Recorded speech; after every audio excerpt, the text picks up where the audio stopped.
Welcome students जैसा कि हम चैप्टर 7 का एक्सरसाइज 1 का क्वेश्चन नंबर 1 कंप्लीट कर चुके थे प्रीवियस वीडियो में। अब इस वीडियो में हम एक्सरसाइज 1 का क्वेश्चन नंबर 2 देखेंगे। तो देखिए क्वेश्चन नंबर 2 तो क्या दिया होगा है, एक व्यक्ति ने अपनी गाड़ी में 5 लीटर पेट्रोल भरवाया। 5 दिन में बचे हुए पेट्रोल की मात्रा व दिन को निम्नांकित सारणी में दर्शाया गया है। बचे हुए पेट्रोल की मात्रा व दिन के मध्य आलेख खींचिए।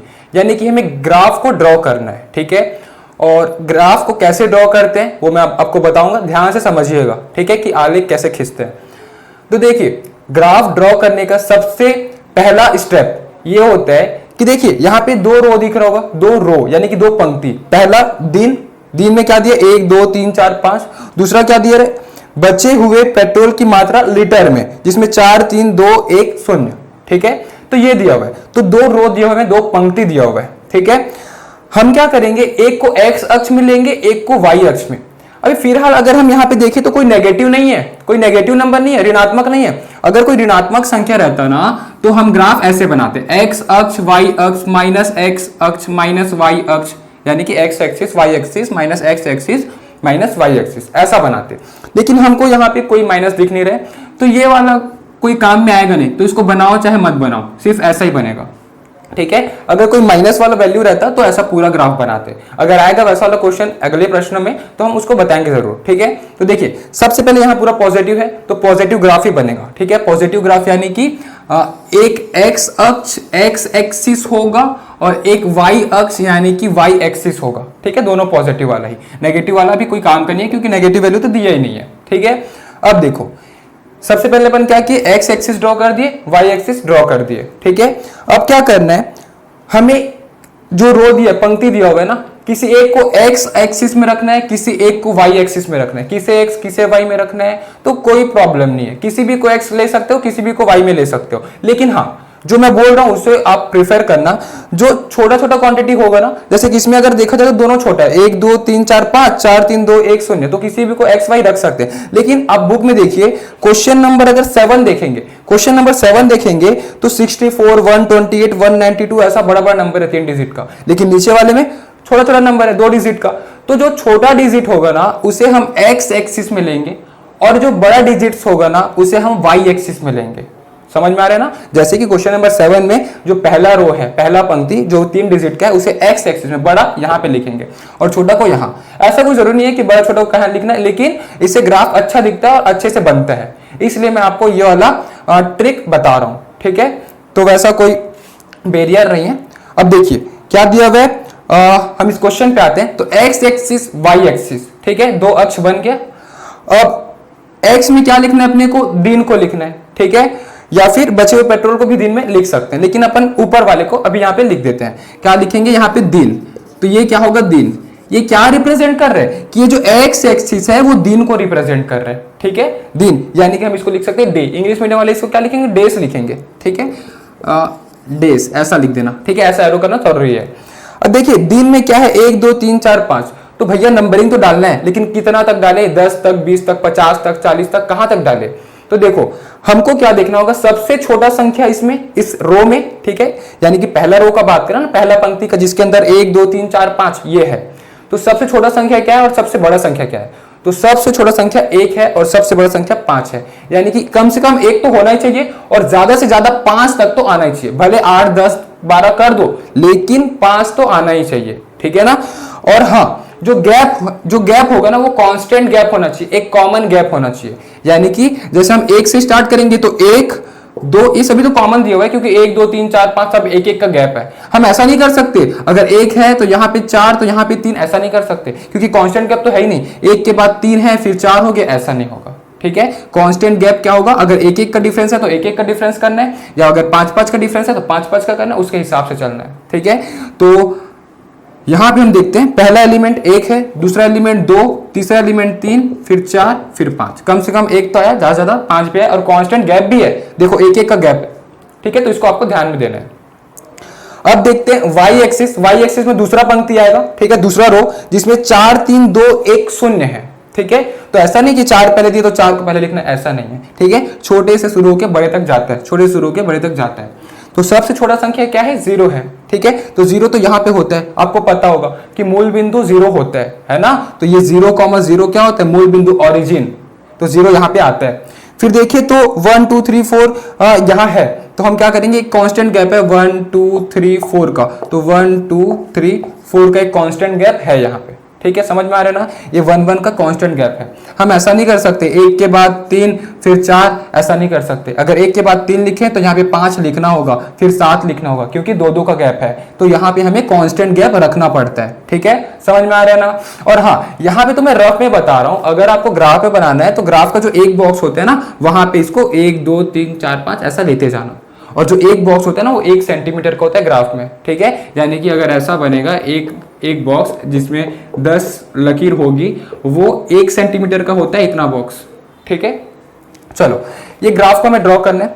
तो पहला देखिए, पहला क्या दिया, पहला पॉइंट क्या है, तो करस्पॉन्डिंग देखेंगे। क्या करस्पॉन्डिंग देखेंगे, पहला एलिमेंट देखो 1 का किसके साथ जोड़ी बना है, 4 के साथ, तो पहला पॉइंट क्या हुआ 1,4। समझ में आ रहा है ना। तो दोनों का पहला एलिमेंट देखे ऊपर का, और तो 1,4 होगा। ठीक है, तो क्या हो जाएगा 1,4। तो x में क्या है, देखो क्या दिया है, 1,4 दिया है, 2,3 दिया है, 3,2, 4,1, 5,0, यही तो दिया होगा। ठीक है, तो पहला क्या है, x एक्सिस हम ऊपर वाले को लिए हैं। ठीक है, तो x का 1 यानी कि x का 1 और y का 4, तो y का 4, तो x का 1 y का 4 कहां पे आएगा बिंदु, तो देखो x का 1 और y का 4 यानी कि यहां पे आएगा बिंदु। ठीक है, तो ये क्या हुआ 1 और 4, क्लियर है ना। अब x का 2 और y का 3, x का 2 और y का 3, ये कहां पे आएगा, इसका 2 और इसका 3 यानी कि यहां पे आएगा बिंदु। ठीक है ना, इसका 2 और इसका 3 यानी कि यहां पे। अब 3 और 2, इसका 3 और इसका 2, ये आएगा लगभग यहां पे आएगा। और फिर 4 और 1, तो इसका 4 और इसका 1 लगभग ये आएगा यहां पे। और लास्ट 5 और 0, तो इसका 5 और इसका 0 यहीं पे आएगा। समझ में आ गया ना, ये y से कुछ भी हाइट नहीं गया, लेकिन x से 5 तक गया। अब अगर मैं देखूं तो एक स्ट्रेट लाइन बनेगा, मैं इसको रफ में बना रहा हूं। ठीक है, मेरे पास कोई ग्राफ पेपर नहीं है, तो इसलिए ये थोड़ा सा टेढ़ा हो गया, लेकिन अगर इसको आप फेयर में बनाओगे तो एक स्ट्रेट लाइन बनेगा ये। ठीक है, और जो बिंदु है उसको लिख लेते हैं। पहला बिंदु 1,4, 2,3, 3,2, 4,1 और 5,0। ठीक है, तो ये हो गया ग्राफ, कंप्लीट ग्राफ। ठीक है, लेकिन यहाँ पे ध्यान देने वाली बात कौन सा है, वो ध्यान में रखना अपने को। देखो यहाँ पे सबसे पहले तो x एक्सिस क्या रिप्रेजेंट कर रहे हैं, डेज को, दिन को। y एक्सिस किसको रिप्रेजेंट कर रहे हैं, तो वो है सेकंड पंक्ति, बचे हुए पेट्रोल की मात्रा लीटर में। ठीक है, तो हम यहाँ पे लिखेंगे बचे हुए पेट्रोल की मात्रा, क्वांटिटी ऑफ रिमेनिंग पेट्रोल। ठीक है, किसमें, लीटर में। तो ये हम रिप्रेजेंट करेंगे। इसका एरो कैसा किया, ऊपर गया ना, तो इसका हम एरो भी दिखा देंगे कि ऐसा है, y एक्सिस को रिप्रेजेंट कर रहे हैं। ये हो गया कंप्लीट ग्राफ। लेकिन आपको मार्क्स तब तक नहीं मिलेगा जब तक आप मेजरमेंट नहीं लिखोगे। मेजरमेंट यानी कि पैमाना। ठीक है, देखो अगर आप क्वेश्चन नंबर 1 में देखो तो जो ग्राफ दिया है ना, उसके ऊपर में कॉर्नर पे क्या दिया, पैमाना दिया है, जिसे हम मेजरमेंट बोलते हैं इंग्लिश में, वो लिखना जरूरी है। वो नहीं लिखोगे तो फुल मार्क्स नहीं मिलेगा। तो यहाँ पे इंग्लिश मीडियम वाले क्या लिखेंगे, मेजरमेंट, और हिंदी मीडियम वाले पैमाना। ठीक है, तो यहाँ पे क्या लिखेंगे, मेजरमेंट। तो मेजरमेंट ये क्या चीज है, ये मेजरमेंट क्या चीज है कि ग्राफ में जो x एक्सिस में जो बना है, जो y एक्सिस में बना है, वो कितना बॉक्स क्या रिप्रेजेंट कर रहा है, इसका स्केल क्या है, ये बता रहा है। ठीक है, तो देखो जैसा कि मैं आपको बताया हूं कि एक बॉक्स को 1 सेंटीमीटर का होता है और एक एक का है। ठीक है, और क्या है, डेस है ना। तो हम क्या लिखेंगे यहाँ पे, हम यहाँ पे ये लिखेंगे 1 बॉक्स, है ना, 1 बॉक्स जो कि 1 सेंटीमीटर का होता है। तो 1 बॉक्स इक्वल टू 1 सेंटीमीटर का होता है, जो कि क्या रिप्रेजेंट कर रहे हैं, 1 डे को, एक दिन को। ठीक है, तो यहां पे हम क्या लिखेंगे, एक 1 डे। क्लियर है। अब यहां पे किस चीज का है, ये x एक्सिस का है, तो हम यहां पे लिखेंगे ना x अक्ष जो दर्शा रहा है इस 2। फिर यहां पे y एक्सिस, y अक्ष क्या दर्शा रहा है, तो एक बॉक्स या फिर 1 सेंटीमीटर, दोनों बोल सकते हैं। ठीक है, कोई दोनों में से एक भी बोल सकते हैं। अगर दोनों में से कोई एक नहीं लिखोगे, एक लिखोगे फिर भी चलेगा। ठीक है, तो 1 बॉक्स 1 सेंटीमीटर का जो है वो क्या रिप्रेजेंट कर रहे हैं, वो एक एक के कांस्टेंट गैप में है, और 1 लीटर को रिप्रेजेंट कर रहे हैं। तो हम क्या लिखेंगे, 1 लीटर पेट्रोल, हम ये बोल सकते हैं। तो ये लिखना बहुत जरूरी है, जब तक ये नहीं लिखोगे तब तक फुल मार्क्स नहीं मिलेगा। और हिंदी मीडियम वाले के लिए एक बार फिर से रिपीट कर देता हूं, यहां लिखेंगे पैमाना, x अक्ष, एक डिब्बा बराबर 1 सेंटीमीटर, एक दिन। वाई अक्ष एक डिब्बा बराबर 1 सेंटीमीटर बराबर 1 लीटर पेट्रोल। क्लियर है ना? तो यहां से लेके ये पूरा ये कंप्लीट ग्राफ होगा, ठीक है, तब जाके आपको फुल मार्क्स मिलेगा। क्लियर है? समझ में आया? तो अगर समझ में आया तो वीडियो को लाइक करिएगा और इसे आप लोग नोट कर लीजिए। स्टूडेंट्स, अब उसी के जैसे देखते हैं क्वेश्चन नंबर 3। तो क्वेश्चन नंबर 3 भी क्वेश्चन नंबर 2 के जैसे ही बनेगा। तो ग्राफ बनाने का फर्स्ट स्टेप क्या होता था कि देखते हैं सब पॉजिटिव है कि नेगेटिव। तो अगर हम बॉक्स देखें तो सभी पॉजिटिव में, यानी कि अपने को पॉजिटिव ग्राफ ही बनाना है, यानी कि ये एक्स एक्सिस और ये वाई एक्सिस दोनों पॉजिटिव। अब हम क्या करते थे कि एक्स एक्सिस किसको लेते थे, तो छोटा वैल्यू हो, ठीक है। तो देखें तो ऊपर वाला पूरा छोटा छोटा वैल्यू है, क्योंकि 0 से लेके 5 तक बस है।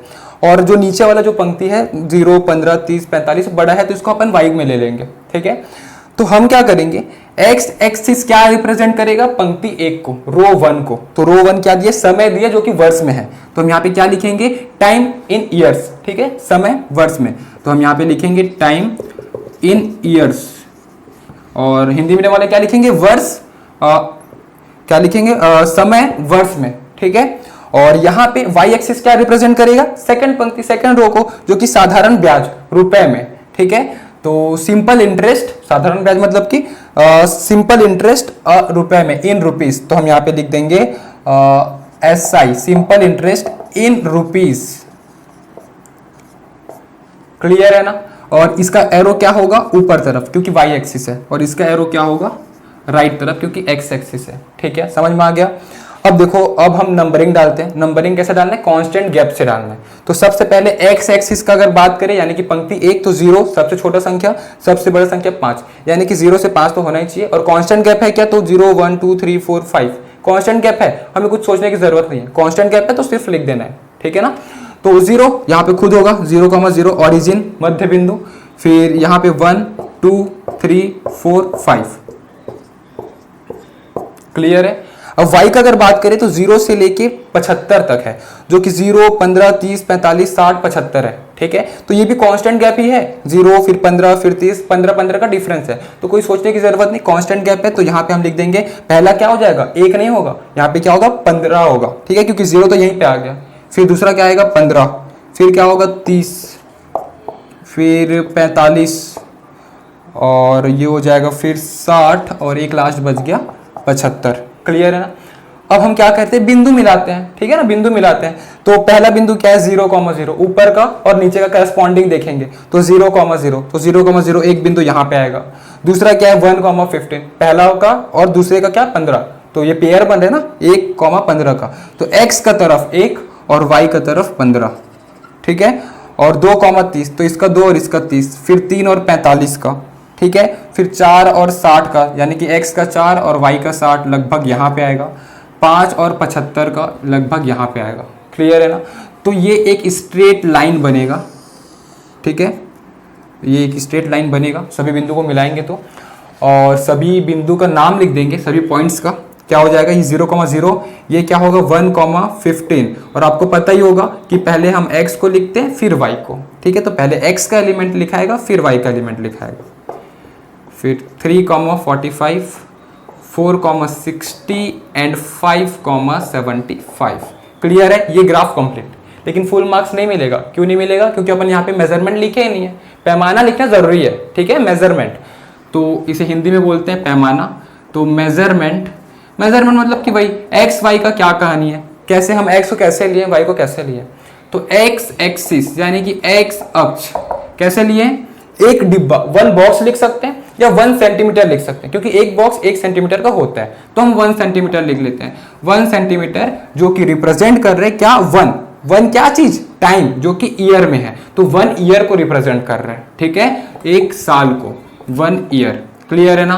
फिर वैसे ही वाई एक्सिस किसको रिप्रेजेंट कर रहे हैं, 15 को रिप्रेजेंट कर रहे हैं। देखो 1 को नहीं कर रहे, यहाँ पे देखो 15 का कांस्टेंट गैप है। तो जितना कांस्टेंट गैप होगा उस चीज को रिप्रेजेंट करेगा।